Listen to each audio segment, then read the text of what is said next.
पीले दांत वाली बहू। रंजना कभी ब्रश नहीं करती थी।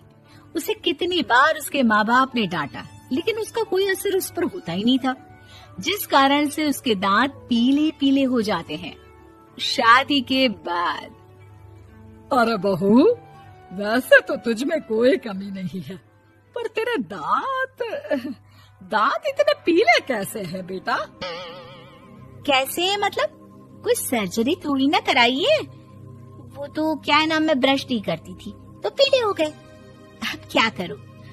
आप कहें तो लाल करवा लूं या फिर काले?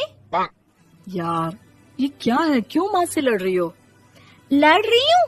अरे मैं लड़ रही हूँ या ये बोल रही है कि दांत पीले हैं, पीले। अरे तपस्या थोड़ी ना की है इन्हें पीले करने के लिए। बकायदा ब्रश नहीं किया है 20 साल तक, तब जाकर। छी, कैसी बात कर रही हो? ये उस वक्त तो पीले नहीं थे जब हम लोग तुम्हें देखने आए थे। अरे तब साफ करवा लिया होगा डेंटिस्ट के पास जाकर। अब देखो कैसे पीले पीले लग रहे हैं। रंजना सास की तरफ गुस्से से देखती है। फिर शुरू हो गई पीले पीले पीले।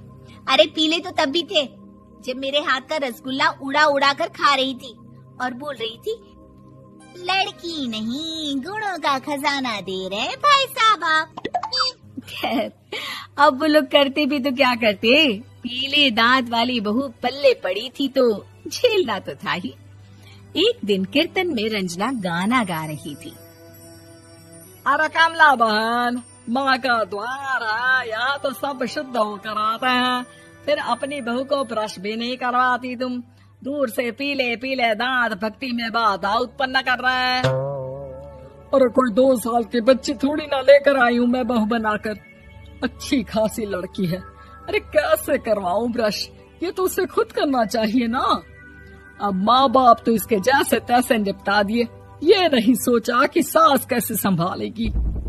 सास बहू को लेकर घर आ जाती है, लेकिन सोच लेती है कि अब इसे लेकर कहीं नहीं जाएगी। अगले रोज बहू कहती है, अरे क्या हो गया, मंदिर नहीं जाना क्या? कीर्तन का वक्त हो रहा है। मेरी मधुर वाणी से कान्हा जी जागते हैं और सोते हैं। आप तो जानती है ना उनकी भक्ति में कितना मन लगता है मेरा। वो क्या है ना, तबीयत ठीक नहीं लग रही है मेरी, आराम करूंगी मैं। तबीयत ठीक नहीं लग रही? अभी तो मिथुन के गाने पर नाच रही थी आप, और अब बोल रही है कि तबीयत ठीक नहीं लग रही। अरे भक्ति में मन लगा लो सासू माँ, ऊपर जाना है, क्या मुंह दिखाओगी आप? हाँ? सास को बहू की बात पर गुस्सा आ जाता है। मैं क्या मुंह दिखाऊंगी, इसकी चिंता तो ना कर, समझी? अपने मुंह की चिंता कर, जो ये पीले पीले दांत लेकर हर जगह पहुंच जाती है। पता है लोग कितना मजाक बनाते हैं। ना जी ना, मैं नहीं जाना कहीं तेरे साथ। तो ये बात है। कोई ना, मत जाओ, मैं अपने कमरे में ही बैठकर भक्ति कर लूंगी। ऊपर वाला दांत थोड़ी ना देखता है, मन देखता है, भावना देखता है। और अरे बस बस, तू सब कुछ दिखा, बस ये सफेद चमकदार दांत ना दिखाना किसी को, है? जा यहाँ से। बहू को सास की बात का कोई फर्क नहीं पड़ता, वो तो जैसी थी वैसी ही रह जाती है। सुबह नहाकर किचन में खाना बनाना, फिर खाना खाना, कीर्तन भजन करना और सो जाना। एक दिन, माँ जी मैं सहेली के घर जा रही हूँ, शाम को लेट आऊंगी। हाँ, तो जाना, मैंने कौन सा तेरी आरती करनी है घर पर बैठकर। रंजना सहेली के घर जाती है, जहाँ वो पार्टी में जाने की तैयारी कर रही होती है। अरे शिखा, कहाँ जाने की तैयारी कर रही है? मैं गलत वक्त पर आ गई क्या? अरे नहीं यार, उल्टा सही वक्त पर आई है। मैंने ये साड़ी और ज्वेलरी निकाली है यार, शाम को इनके ऑफिस की एक पार्टी में जाना है। बताना कैसा लग रहा है ये सब? नहीं यार, इस ड्रेस के साथ तो वो वाली ज्वेलरी अच्छी लगेगी। हाँ, सही बोल रही है, मैंने ध्यान ही नहीं दिया। वैसे तो हमेशा से मस्त फैशन सेंस रखती है। तो बड़ा जाती होगी ना पति के साथ पार्टी में। रंजना कुछ नहीं बोलती, बस सोचती है कि यार काश ये बात सही हो जाती, पर मैं क्यों नहीं जाती पार्टी में? क्या इन लोगों की कोई पार्टी होती नहीं होगी? रंजना घर आती है और रात में पति से सवाल करती है, एक बात बताइए, आप मुझे किसी पार्टी में क्यों नहीं ले जाते? क्या आपकी यहाँ ऑफिस में पार्टी नहीं होती? पति बेचारा क्या कहता कि दांत पीले हैं तुम्हारे इसलिए। अरे कोई पार्टी होती नहीं हम लोगों के ऑफिस में, तो कहाँ से लेकर जाऊं? और मार्केट, मॉल, कहीं वीकेंड घूमना, कहीं तो।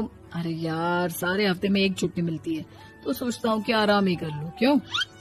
रंजना मन मार के रह जाती है। पहले कभी सास के साथ मंदिर जाया करती थी, लेकिन वो भी सास ने ले जाना बंद कर दिया। घर बैठी बैठी रंजना बोर हो जाती है। तभी उसे आइडिया आता है और वो मायके जाने का सोचती है। सासू माँ, 2 दिनों के लिए मम्मी के घर जा रही हूँ। अच्छा ठीक है, आराम से जा। और हाँ, माँ से कुछ अच्छी आदत सीख कर आना कि कैसे शरीर के हर भाग की तरह दांतों की सफाई भी जरूरी होती है, समझी? शुरू हो गई ना आप। वो लोग आपकी तरह नहीं है कि छोटी छोटी बात का बतंगड़ बना दे। उन लोगों के लिए मैं मायने रखती हूँ, ना कि मेरे पीले पीले दांत।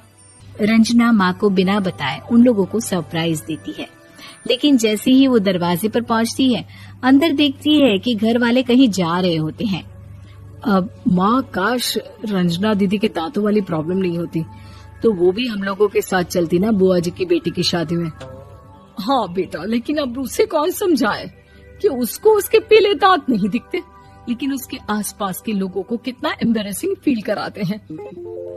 मुझे तो कितनी बार उसके स्कूल की टीचर ने शिकायत की कि उसके साथ कोई लड़की बैठना भी नहीं चाहती, और ना ही कॉलेज में कोई उससे बात करना चाहता था।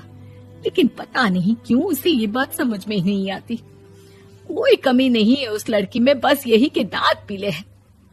वो तो भला हो जीजाजी और उनकी माँ का, जो दीदी को जैसी है वैसे ही रखा हुआ है। रंजना को अपने घर वालों की बात सुनकर बहुत दुख होता है। वो सोचती है कि वो क्या करे, लेकिन फिर वो सीधा डेंटिस्ट के पास जाती है, अपने दांत चमकाती है और कसम खाती है कि वो रोज ब्रश करेगी। अरे क्या हो गया? तुम तो 2 दिनों के लिए गई थी ना, पर कोई ना, अच्छा है, चलो आ गई तो। रंजना सास के सामने आकर खड़ी हो जाती है और पूरी स्माइल करती है, उसके चमकदार दांतों को दिखाती हुई। चले मंदिर। माँ, मुझे माफ कर दीजिए, मैंने आप लोगों को बहुत एम्बैरेसिंग फील करवाया। मैं आज से रोज ब्रश करूंगी।